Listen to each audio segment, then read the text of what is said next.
Президенттің ұлдарымен жақсы араластыңыз аға. Мәселен, Қайрат Сатыбалды Назарбаев ол кісінің үлкен әкесі. Ердоғанның ұлымен жақсы қарым-қатынастасыз.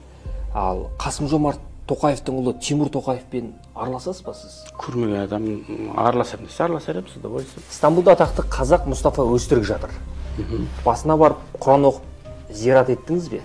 Жоқ, менің немде жоқ нәрсе. Мола аралау деген нәрсе менің әдетімде жоқ нәрсе.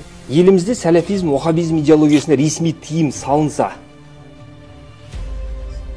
Ешқашан салынатын болса егер, ешқашан сіз қарсы шығасыз ба, әлде не дейсіз? Сәләфизм деген не? Осыған сұрақ жауап берсе, мен айтайын сосын. Сәләфизм деген не? Сіз жауап беріңізші. Сен ештеңені ешкім қыз зорлады деп жатқан жоқ қой аға. Бұл жерден Каусар Travel деп жатыр, шешесін тікке көмді деп жатыр, қару жарақ деп жатыр. Енді сосын ән ұрлады деп жатыр. Ән ұрлады. Шешесін өлтірді деп жатыр. Иә, енді.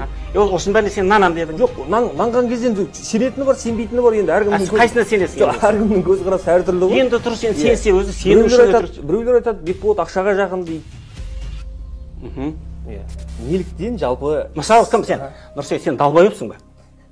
Айтшы. Сен далбайыпсың ба? Айтшы. Сіз айтшы сен, айтшы. Жауап берсейші, далбайыпсың ба, далбайып емессің ба? Айтшы мысалы. Жауап берші енді маған. Жоқ, өте нервный болып кетіпсіз аға сіз. Сен қалай ойлайсың? Жоқ, сіз анау қорғанудың ең бір